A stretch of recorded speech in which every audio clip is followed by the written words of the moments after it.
সালাম আলাইকুম। নির্বাচন ডাকসু জাকসুর শেষ হলো। এখন আপনাদেরকে কিছু কথা বলা জরুরি। আসন্ন সংসদ নির্বাচন আছে। সেই নির্বাচনে বিএনপির অবস্থা কি হবে, তাদের অবস্থান কি হবে, তাদের দলীয় যে পলিসি সেটা কেমন হবে, সে বিষয়গুলো নিয়ে একটু আলোচনা করা দরকার। আমরা গেল 5 তারিখ থেকে 5ই আগস্টের পর থেকে যদি নাকি বিএনপির সভা সমাবেশ, বক্তব্য, স্লোগান এগুলো শুনি, তাহলে মনে হবে যেন একটা আওয়ামী লীগের স্লোগান শুনছি, একজন আওয়ামী লীগের মানুষের বক্তব্য শুনছি। মাওলানা ভাসানী বলেছিলেন যে দাদারা যখন তোমাদের প্রশংসা করবে তখন তুমি বুঝবা যে তোমার দেশের বিরুদ্ধে গিয়েছ। আপনাদেরকে আওয়ামী লীগ এই হেরে যাওয়ার পরে আওয়ামী লীগ যে পরিমাণে অনুশোচনা, যে মানে করুণা দেখাচ্ছে আপনাদের প্রতি, এটাতে বোঝা যাচ্ছে যে আপনারা এই দেশের বিরুদ্ধে অবস্থান নিয়েছেন। আমরা এই ডাকসু নির্বাচনে সরাসরি কোনো দলের পক্ষে যেতে চাইনি। ডাকসু নির্বাচনের আগে আপনাদের যে ক্যাম্পেইন, এই গেল 1 মাস ব্যাপী, এই ক্যাম্পেইনে আপনারা একটা জিনিস পরিষ্কার করেছেন যে এই দেশকে আপনারা আবার সেই আওয়ামী লীগের মতো বিভাজনের রাজনীতির দিকে ঠেলে দিতে চান। আমার তো ভাই বিএনপি নাই, জামাত নাই, আমি তো কোনো দল করি না। আমার দল একটা, আমি আগে বলেছি আমি অ্যান্টি ইন্ডিয়ান। আপনি সেই ইন্ডিয়ানকে যখন, ইন্ডিয়ান ন্যারেটিভকে যখন আপনি প্রতিষ্ঠিত করতে যাবেন, আপনি যেই হন, আমার বাপ হইলেও আমার যায়ও না আসেও না, আমি তার বিরুদ্ধে অবস্থান নেবই। যা মন চায় করতে পারেন, মায়েরা ফেলতে পারেন, যা মনে চায় করেন, কোনো সমস্যা নেই। এই যে নির্বাচনে দেখেছেন না, সাদিকের পক্ষে অবস্থান নিয়েছে শেষ পর্যন্ত। বলি, নির্বাচনটা শেষ হওয়ার পরে আজকে 4-5 দিন হইল, সাদিক কায়েম এখন পর্যন্ত 1 মিনিট সময় পায়নি আমার একটা কল দিতে।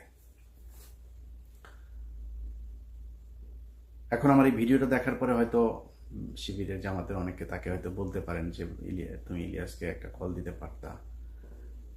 আমার সাদিক কায়েম যেই জায়গায় আছে, যেইটা করছে, আমি এটা পছন্দ করি। সাদিক কায়েমের জন্য আরও দোয়া থাকলো, সাদিক কায়েম আরও অনেক উপরে উঠা যাক। সাদিক কায়েম যেই কাজ করছে আমি তার ওই কাজে কোনো না কোনোভাবে সহায়তাই করব। কিন্তু এই পৃথিবীতে যতদিন বেঁচে থাকবো তার সাথে আমার জীবনে কোনোদিন কথা হবে না।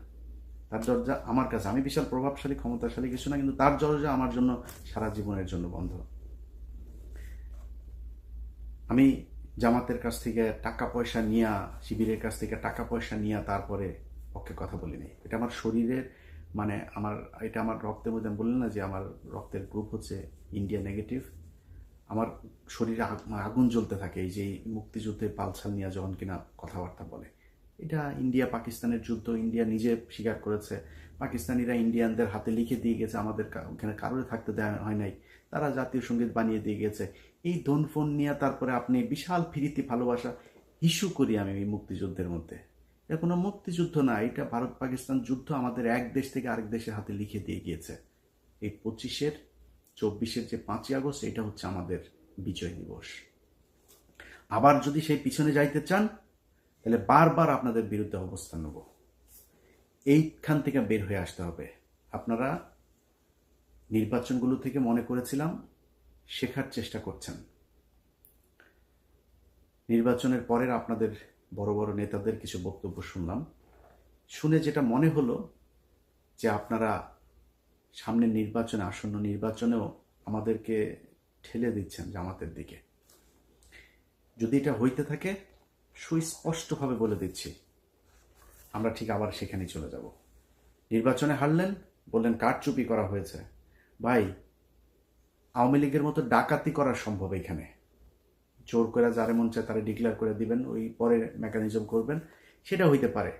ঢাকা বিশ্ববিদ্যালয় কিংবা বাংলাদেশের কোনো বিশ্ববিদ্যালয়ে ভোট কারচুপি করা সম্ভব না। ডাকাতি করে নিয়ে নিতে পারে, রেজাল্ট নিয়ে নিতে পারেন, কিন্তু ভোট মানুষ দিবে, যারটা সেই দিবে, এটা ঠেকানো সম্ভব না। ইভেন আওয়ামী লীগের সময় এটা সম্ভব হয়নি, সবাই ভোট দিয়েছে, পরে যায় তাদের মতো করে একটা রেজাল্ট তারা বলে দিয়েছে। এখন কারচুপি করে তারপর আর কথা বলে আপনারা সরে গেলেন। যদি কারচুপি হইতো তাইলে ছাত্র শিবিরের চাইতে ছাত্র দলের বেশি শক্তি, পুলিশের শক্তি, এগুলি বেশি না? ওই ব্রাহ্মণবাড়িয়া থানার ওসি তিনি পোস্ট করেছেন ছাত্র দলের পক্ষে ফেসবুকে, একটা ফেসবুক পোস্টে দেখলাম। আপনাদের লোকজন তো বেশি, জামাতের লোকজন তো কম, আপনাদের সাথে পারতো না। আরেকটা হচ্ছে আওয়ামী লীগের লোকজন নাকি, চান্দা আব্বাস ভাই বলেছেন, চান্দা আব্বাস বলে যে আওয়ামী লীগের ছাত্রলীগের সবাই নাকি শিবিরকে ভোট দিয়েছে। চান্দা আব্বাস ভাই, ছাত্রলীগের লোকজন যদি শিবিরে ভোট দিত তাহলে জগন্নাথ হলের মধ্যে 1200-র উপরে ভোট আবিদ আর মাত্র 10টা ভোট সাদিক পেত না। এটা প্রমাণ করে যে এই দাদারা এখনো পর্যন্ত সেই আওয়ামী লীগের দিকেই তাকিয়ে আছে, এবং আওয়ামী লীগ আপনাদেরকে পছন্দ করেছে বলেই তাদের ছাত্র সংগঠন আপনাদেরকে ভোট দিয়েছে। দাদারা এবং ছাত্রলীগের সবার ভোট আপনারা পেয়েছেন। এই যা ভোট আপনারা পেয়েছেন এটা মাত্র ছাত্রদলের সক্রিয় কিছু লোকজন আছে, আর দাদারা আর আওয়ামী লীগ এই ভোটগুলি আপনাদের বিপি আর জিএস প্রার্থীরা পেয়েছেন। কেন এরকম হইল সেটার জন্য আপনারা এই দুইটা কারণ খুঁজে পেয়েছেন। আসল কারণ সেটা না। 5 তারিখের আগে ছাত্রলীগ এই বিশ্ববিদ্যালয়গুলোতে এমন কিছু নাই যেটা করে নাই, সেই একই কাজ আপনারাও করেন নাই। আপনাদের ছাত্র সংগঠন সেই একই কাজ করেছে যেটা ছাত্রলীগ করত। এই জন্য তো এতগুলো মানুষ মারা যায় নাই। এই দেশের ছাত্র সমাজ, সাধারণ মানুষ আগের রাজনীতি সহ্য করবে না। ছাত্র শিবির কি করেছে? তারা যখন দেখেছে যে তাদের এখানে থাকা সম্ভব না, তারা গুপ্ত রাজনীতি কৌশল বেছে নিয়েছে। তারা সেই হলে থেকেছে, ছাত্রলীগের পাশে থেকে থেকে তারা সেখানকার রাস্তাঘাট, অলি গলি, রাজনীতির ধরন, ছাত্রদের মনোভাব সবকিছু তারা বুঝে তারপরে 5 তারিখের পরপর তারা ছাত্রদের জন্য বাস, ছাত্রদের জন্য পানির ট্যাপ, ছাত্রদের আবাসনের সুযোগ সুবিধা, ব্যক্তিগত সমস্যা, পারিবারিক সমস্যা কার কি আছে এই সমস্যার সমাধানের চেষ্টা করেছে। বিভিন্ন জায়গায় গুরুত্বপূর্ণ পদে তাদের লোকজনকে বসানোর চেষ্টা করেছে। আপনাদের ছাত্র সংগঠন কি করেছে জানেন? টিএসসির চায়ের দোকান, শাহবাগের ফুলের দোকান, ওইদিকে নিউ মার্কেটের ফুটপাতের দোকানপাট, এগুলো থেকে চান্দা নেওয়ায় ব্যস্ত ছিল। কে কত খাবে সেটা থেকে। আপনাদের এই ছাত্রদেরকে দেখভালের জন্য আপনাদের যাকে দায়িত্ব দিয়েছেন মহামান্য তারেক রহমান সাহেব, তিনি এবং তিনার পুলিশ কর্মকর্তা স্ত্রী মিলে যে লুটপাট করেছে তারেক রহমান, আপনার সেই আগের আরেক গিয়াসউদ্দিন আল মামুন আপনার আশপাশে অনেকগুলো জড়ো হয়ে গিয়েছে। তার রেজাল্ট আপনারা এই ডাকসুতে পেয়েছেন। এখন যদি আপনারা মনে করেন যে না, আমরা তো এই ইয়ে করেছে, কি বলে, কারচুপি আর ইয়ের কারণে আপনারা হেরে গিয়েছেন, এটা যদি মনে করে তারপরে ওইভাবেই যদি সামনের নির্বাচনে যেতে চান, তাহলে ভুল করবেন। আপনাদের যে বয়ান এখন আপনারা শুরু করেছেন আওয়ামী লীগের মতো মুক্তিযুদ্ধ কেন্দ্রিক দুই দিকে বিভক্ত করে তারপরে আপনারা ক্ষমতায় চলে আসবেন, ওই ট্যাবলেট বাংলাদেশের মানুষ আর খাবে না। ভারতের বিরোধিতা করে জিতা যায় না, এটা এতদিন ধরে এই যে এক ন্যারেটিভ আপনারা বলতেন না, এই ন্যারেটিভ বাংলাদেশের আর চলবে না। এটা প্রমাণ হয়ে গিয়েছে ডাকসুতে। সরাসরি ভারতের বিরুদ্ধে অবস্থান নিয়ে আমরা বলেই দিয়েছি। পাকিস্তানের প্রার্থী বলেছে আমি সাদিক কায়েমকে, খুব খারাপ লাগে, খুব কষ্ট লাগে।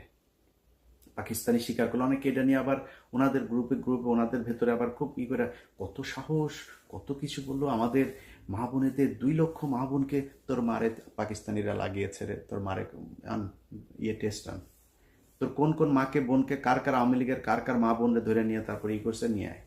বাট তারপরে তর্কের খাতিরে ই করি বাচ্চার জন্য। এখন আমি যদি বলি যে পাকিস্তানের মিলিটারিরা আমাদের মা বোনদেরকে ধর্ষণ করেছে, ধর্ষণ এই কথা যদি বলি তাহলে তো বাংলাদেশের সব জারজ। আমি তো সেটা বলবো না, আমি এটা বিশ্বাসও করি না, আমি এটা জানিও না। তারপরেও কি বলি? জিতার জন্য বলি, আমার বাবা, আমার দাদা, আমার পূর্বপুরুষ সবাই রাজাকার ছিল। আমার বাবা, দাদা, চাচারা মিলে তোদের মা বোনদেরকে পাকিস্তানের ক্যাম্পে দিয়ে এসেছে, তোদের মা বোনদেরকে জিনিস প্রোটেকশন ছাড়া তারপর লাগিয়েছে, তোরা পয়দা হওয়া। এটা তো লস আছে, বলেন লস আছে? আমার বাপ রাজাকার থাকলে আমার ঘরে তো পাকিস্তানি আসে নাই। আমার বাপ তো আমার মারে নিয়ে দিয়ে আসবে, তোর মারে নিয়ে দিয়ে আসে, তোদের মাদেরকে নিয়ে দিয়ে এসছে। লাভজনক যেটা সেটা তো বলবে, লাভ কে না বুঝে। আমি লাভজনক জায়গায় আছি, এই কারণে মাঝে মধ্যে বলি খুব খারাপ লাগে। পাকিস্তানি, আরে বেটা পাকিস্তানি, তুই যে মানুষের যে পাকিস্তানি রাজাকার বলিস, পাকিস্তানে যায় নাই কোনোদিন। পাকিস্তানের রাজাকার যাদের বলিস তারা জানে, তোদের হিন্দুস্তানের রাজাকাররা সব এখন তাকে হিন্দুস্তানে আছে, সব ওইখানে গিয়ে আছে। সমস্যা হইলেই দৌড় দিয়া তোরা ওইখানে যাস সারা জীবন। তোরা হচ্ছে দাদাদের পয়দা। এই দাদারা তোদেরকে বর্ডারের ওই পারে গিয়েছিলি, তারপর ওইখানে যাওয়ার পরে তোদেরকে প্রোডাকশন দিয়ে দিয়েছে, এখনো তোরা সেই রক্তের টান ভুলতে পারিস না। তো এই দাদাদের যেই রক্তের টানে যারা এই দেশে রাজনীতি করে তাদের সংখ্যা কিন্তু কম, খুব কম সংখ্যক লোকজন এই আপনাদেরকে ভোট দিতে পারবে, যাদের ভোট আপনারা নিতে চাচ্ছেন। এর বাইরে কিন্তু আর কারো ভোট পাবেন না। অতএব ওই ন্যারেটিভ থেকে আপনাকে বের হয়ে আসতে হবে। বিএনপি যদি মনে করে যে শুধুমাত্র আমরা আওয়ামী লীগের মতো এই পলিসি খাটায় তারপরে নির্বাচনে গিয়ে পাশ করে আসব, তাহলে বিএনপিকে মাথায় রাখতে হবে তাদের অবস্থা, তাদের ভবিষ্যৎ এই আওয়ামী লীগের যা হয়েছে সেরকমই হবে। সিদ্ধান্ত আপনাদের, সিম্পল, খুবই সিম্পল ইকুয়েশন। যেটা আপনারা মেনে নিতে চান আপনাদের সিদ্ধান্ত, আপনারা যেদিকে যাবেন এবার যান। আমরা বাংলাদেশের মানুষ, আমরা যারা কিনা এই মুক্তিযুদ্ধের এইসব এই বয়ান টয়ান এগুলোর ব্যাপারে যাদের অ্যালার্জি আছে আমরা আপনাদের এই মুক্তিযুদ্ধ নিয়ে খুব কাজ করতে চাই। আমরা এখনো চাই মুক্তিযুদ্ধে কতজন মানুষ মারা গিয়েছে খুঁজে বার করেন, মুক্তিযুদ্ধে কতজন নারী ধর্ষিত হয়েছে আদৌ হয়েছে কিনা সেটা খুঁজে বের করেন, কতজন রাজাকার ছিল, কারা রাজাকার ছিল, কারা মুক্তিযোদ্ধা ছিল, আদৌ কোনো মুক্তিযোদ্ধা ছিল কিনা এটা আমরা দেখতে চাই। ভারত আসলো, আসিয়া তারপরে আপনাদেরকে 13 দিনে যুদ্ধ করে দেশ দখল করে নিয়ে তারপরে আপনাদেরকে বললো এই না তোমরা স্বাধীন হয়েছে, আর তোমরা স্বাধীন হয়ে গেল। কিসের বালের স্বাধীনতা? এটার নাম স্বাধীনতা? একজন রাজনীতিবিদকে উঠায় নিয়ে চলে যায়, ট্রাইব্যুনালে সাক্ষী দিতে এসে সাক্ষীরে উঠায় নিয়ে চলে যায় ইন্ডিয়াতে, গুম করা হয়, খুন করা হয়, ভারতীয় বাহিনী সরাসরি এসে এই দেশে কিলিং করে দেওয়া যায়। এটার নাম বালের স্বাধীনতা রে। এরকম স্বাধীনতায় হিসু করি। তোদের কাছে এটা স্বাধীনতা মনে হইতে পারে, কারণ তোরা তো তোদের তো পয়দা করে দিছে, তোদের মাদেরকে লাগায় তারপরে তোদের পয়দা করে দিছে। এই জন্য তোরা মনে করিস তোদের জন্য ওইটাই তোদের দেশ। আমার দেশ তো ওইটা না। আমি পাকিস্তানিও না, হিন্দুস্তানিও না, আমি বাংলাদেশ চাই। যেই কারণে বাংলাদেশের পক্ষে কথা বলি। কোনো দেশের, আমার যদি এখন কোনো সমস্যা হয়, জাপানের সাথে আমেরিকার সমস্যা ছিল না, জাপানের সাথে এখন সবচেয়ে মিত্র দেশ হয়েছে জাপান। আর পাকিস্তানের সাথে আমার সমস্যা ছিল, পাকিস্তানের সাথে আমরা আলাদা হয়ে গিয়েছি। পাকিস্তানের কাছ থেকে আমার এখন সুবিধা পেলে আমি নিব, পাকিস্তান আমার কাছ থেকে সুবিধা পাইলে নিবে। পাকিস্তান আর বাংলাদেশ দুই দেশের মানুষ মিলেও যদি কান্নাকাটি করে তাও কোনোদিন এই দুই দেশ এক হবে না। এরা কোথায় করে পাকিস্তানি। এইসব গাঁজাখুরি আলাপ বন্ধ করতে হবে। আপনাদের মূল দল যেটা আছে সেই দলের ডাকসু তো গেলই, তো ছাত্রদল তো তাও সেইভাবে ঢাকা বিশ্ববিদ্যালয়ের পোলাপানের কাছ থেকে তো আর চাঁদা টান্দা নিতে পারে না। কিন্তু জাতীয় নির্বাচনে আপনাদের মূল বয়স্ক শয়তান যেগুলো আছে সেগুলো তো ইয়েতে যাবে, ওই নির্বাচনে অংশ নিবে। তারা সারা বাংলাদেশে এমন এক চাঁদাবাজের রাজত্ব তৈরি করেছে, এগুলো আমরা বললে আপনাদের কাছে খারাপ লাগবে, আমাদেরকে মনে হবে আমরা পাকিস্তানের লোক বলে তারপরে ট্যাগ দেওয়ার চেষ্টা করবেন। বাট এই ডিজাস্টার আসার আগে কথাগুলি একটু মাথায় রাখেন। যারা 2 দিনের এখন বিএনপি দাবি করে চামচামো করে তারা আপনাদের বিপদের দিনে থাকবে না।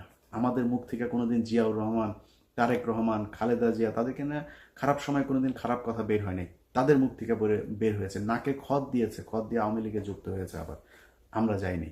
আজকে যারা দৌড় দিয়ে গিয়ে চেয়ার নিয়ে বসেছে তারা দেশে যাইতো, আসতো, বিদেশে থেকেও তাদের সমস্যা হয়নি। কিন্তু আমরা কথাগুলি বলছি আপনাদের ভালোর জন্য। যদি মনে করেন নেয়ার মতো নিয়ে সেভাবে চলেন। যারা এই বুড়া শয়তানগুলো আপনাদের আছে, এগুলি যে সামনে নির্বাচনে যাবে, এলাকায় আপনাদের যে অবস্থা, যে ইমেজ, একটু খোঁজ নিয়ে দেখেন। আপনাদের যে পুলিশ টুলিশ গোয়েন্দা সংস্থা বিভিন্ন জায়গায় বসিয়েছেন, এগুলো তো সব আপনাদের নিজের লোক না, তো টাকা পয়সা নিয়ে আপনাদের লোকজনরা বসিয়ে দিয়েছে। এরা আপনাদের সত্যি তথ্যও জানাবে না, গোয়েন্দা তথ্য কি আসলে ওই খবরটাও আপনাদেরকে জানাবে না। যাই হোক, অনেক কথা বললাম। মূল কথা হচ্ছে যে বিএনপি ভাই, আমি এই নির্বাচনের পরে আমার এটা বললাম যে জামাতের আমিরের সাথেও কথা হয়েছিল ডাকসু নির্বাচনের পরে। ওইখানে বিএনপির কোনো লোকজন ছিল না। আমি ওনাকে বলেছি যে ভাই, আমার মনে হয় এই মুহূর্তে বিএনপির ক্ষমতায় আসা উচিত। আমি ডাকসুতে আপনাদের পাশে ছিলাম, কিন্তু আমি জাতীয় নির্বাচনে আমি এখনও চাই বিএনপি ক্ষমতায় আসুক। কারণ এই যে একটা যেই সময়টা যাচ্ছে, এই সময়টাতে আন্তর্জাতিক বিশ্ব যেন আমাদেরকে ইসলামী কোনো ট্যাগ দিতে না পারে, এটার জন্য আমাদেরকে ইতে আসা উচিত। বিএনপির ক্ষমতায় আসুক, বিএনপি ভুলভাল করবে 5 বছর পরে, তারপর জামাত ক্ষমতায় আসুক, এই 5 বছরে বাংলাদেশ গুছিয়ে নেবে, এটা আমার বিশ্বাস। যে কারণে তাদের একটু ধৈর্য ধরে আমি বলেছি যে আপনারা, আমি চাই যে বিএনপি কে আসবে সেটা বাংলাদেশের মানুষ ডিসাইড করবে, এটা আমার কিছু না। কিন্তু আমার যদি এখন বিএনপি যদি মনে করে যে আমাদের মতো করে চলবে, তাহলে বিএনপির পক্ষে থাকবো। আর যদি বিএনপি মনে করে সেই আওয়ামী লীগের মতো ইন্ডিয়ার কথা শুনে তারপরে ক্ষমতায় আসবে, ভাই, ইন্ডিয়ার বিরুদ্ধে যায় ক্ষমতায় আসা যায় না, এই কথা এখন আর বাংলাদেশের মানুষ খেলবে না। আপনাদেরও বিশ্বাস করা উচিত। অতএব আপনারা ফিরে আসেন, ফিরে এসে তারপরে জনগণ যেটা চায় সেটা মেনে নেন, জনগণের মতো করে চলেন, জনগণের ভোট অবশ্যই আপনারা পাবেন। আবারও বলছি, সামনে নির্বাচনে আমরা চাই বিএনপি সঠিক পথে থাকুক এবং বিএনপি নির্বাচিত হয়ে এই দেশের রাষ্ট্রীয় ক্ষমতায় আসুক। আল্লাহ হাফেজ।